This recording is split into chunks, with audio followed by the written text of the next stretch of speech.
Welcome to the Deep Dive. We're the show that takes a whole pile of sources, articles, studies, notes, and, well, we pull out the key insights for you. Today we're diving into something fascinating, maybe a bit unexpected too. Artificial intelligence in education. Our mission really is to get under the hood of AI tutoring. Look at the huge potential, sure, but also some of the surprising downsides. It's a big topic. AI is definitely bringing this, powerful, personalized help right to our phones and computers. It feels like it could change everything about learning. Totally. But, the research we looked at, it shows that while the potential is absolutely there, there's a really critical difference in how it's used. Yeah, that's what jumped out at me too. Yeah. The sources were pretty clear. If the AI tutoring is guided, if it has some structure, students seem to do really well, they fly. Exactly. But if it's just open-ended, Oh. unguided, the data suggests it can actually hold learners back. And that difference, that contrast, it feels really important. It kind of reframes the whole conversation about AI in schools or, anywhere people learn. It does. Yeah. And we also found some interesting stuff about how AI isn't just for students directly, but how it can actually make human tutors better, too. Okay, so let's start there. This split you mentioned, guided AI helps, sometimes even more than traditional methods. Yeah, the research is quite compelling on that. It clearly shows this divide. Guided AI tutoring, it really seems to boost student achievement. Boosted how much? Are we talking small gains? Well, some studies suggest significantly, often more learning than in standard classroom settings. We're talking, measurable improvements. So I think one source mentioned something like twice the learning in less time. That sounds almost too good to be true. It does sound pretty bold, yeah. What are these AI tutors actually doing that makes such a difference? Is it the content, the way it's delivered? It seems to be a few things based on the sources. So, there was this Harvard study you mentioned in a physics class. They used an AI tutor built on, solid research principles. And yeah, they learned about twice as much, faster. But it wasn't just speed. They also felt more motivated, more engaged with the material. Okay, so engagement is key too. Definitely. And these specific tutors are really good at giving tailored feedback constantly, step by step. Not just at the end of a problem. No, all the way through. Plus, they let students go at their own pace. If you get it quickly, you move on. If you need more time, you take it. No pressure either way. That makes sense. Removes the anxiety, maybe? Could be. And crucially, they adapt. The AI figures out where you are in your understanding right now and adjusts the exercises, makes them interactive, engaging. Okay, so it's really how the learning happens, not just the information itself. Precisely. And you mentioned it's not only students using AI directly.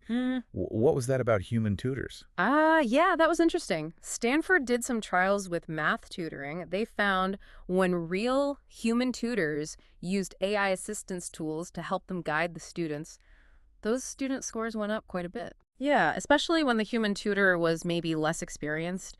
The AI acted like a kind of guide for the tutor, too. So it's like a partnership, a human teacher with an AI co-pilot. Exactly. The AI can help the human spot exactly where a student is getting stuck, maybe suggest ways to explain something differently, all in real time. It's synergistic, not replacement. Okay, so that paints a pretty bright picture for AI, at least when it's used in these guided, structured ways. But like you said, there's another side to this. The sources definitely highlighted some, well, surprising ways AI can actually get in the way of learning if it's not used right. Right. And this is the really crucial counterpoint. So how does that happen? If AI is so potentially powerful, how can it actually harm learning? Well, think about it. If students use AI without that structure, without the prompts or the pedagogical guidance, what do they often do?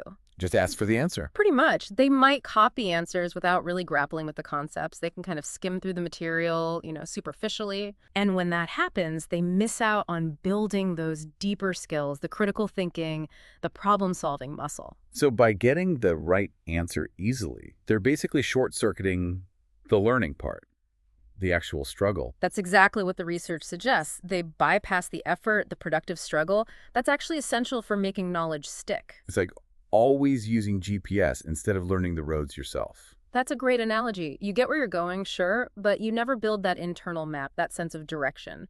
Your own navigation skills just don't develop. Okay. And there was a recent trial that showed this quite clearly. Students practiced on their own with a sort of standard AI tutor. They looked good during practice, got the answers right. Okay. But then they actually scored lower on the final tests compared to others. Wow. So the learning didn't stick. It seems not. Those short-term gains on the practice sessions just vanished. But, and this is key, the students who had AI practice with guardrails, with that guided structure, they didn't have this problem. So the guidance prevented the backslide. It appears so. And does this affect all students equally?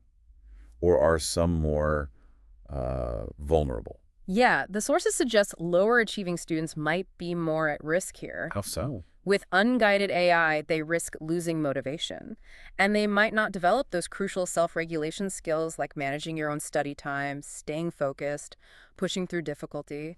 If the AI just hands over answers, why struggle? They become too reliant. Potentially.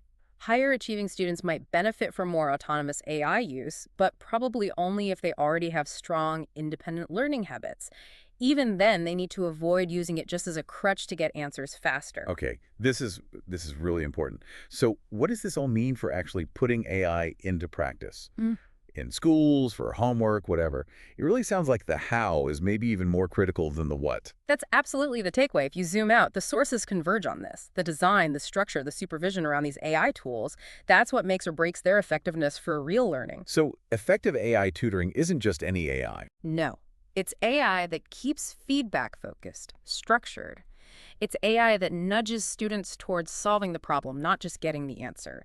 And it adapts intelligently to where the student actually is. That's the difference maker. Right. So if you're listening, maybe you're a parent, a teacher, or a student yourself, thinking about using AI, what are the practical things to keep in mind? How do you use the power without falling into the traps? Good question. I think first, look for AI tutoring solutions that are actually built on proven teaching principles. Pedagogical foundations. Don't just grab the first chatbot that pops up. Do your homework on the tool itself. Exactly. Second, make sure there's some element of human oversight or at least structured guidance involved. Whether it's a teacher integrating the tool or prompts within the AI itself that encourage deeper thinking. Okay. And maybe most importantly, encourage the mindset of using AI as a partner, a collaborator in learning, not just an answer vending machine. Collaboration, not substitution. You got it. Okay, so just to wrap this up then, this deep dive, for me at least, really hammered home that it's all about the design and the guidance.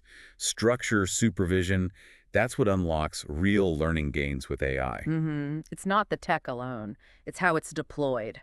Focused feedback, pushing problem solving, adapting smartly, that whole package. So we'd encourage you, listening, to maybe think about how you, or maybe students, are approaching AI. Is it just for quick answers, or is it being used as a genuine learning partner? Yeah, that shift in thinking from answer machine to guided tool seems to be where the real value lies. And looking ahead, thinking about the future of education, it really does seem like the gold standard isn't going to be just AI or just humans, right? Seems unlikely. The research points towards a blend. A hybrid model. You get the AI's strengths, adaptability, always available help combined with what humans do best. Empathy, critical thinking, coaching, mentorship. Exactly. It's not really an either-or situation. It looks much more like a synergy where you combine the best of both to create something, well, richer and deeper for learning.